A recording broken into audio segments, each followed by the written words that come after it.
Aba-aba, nakapamingwit tayo. Ang laki, ang laki. Aba, ang laki ng pusit. Ara, fresh from the sea. Ara, fresh from the sea ang pusit.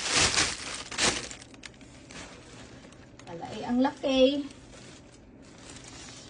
Ay, laki naman. Ara. Saan ka na siya pagluto, no?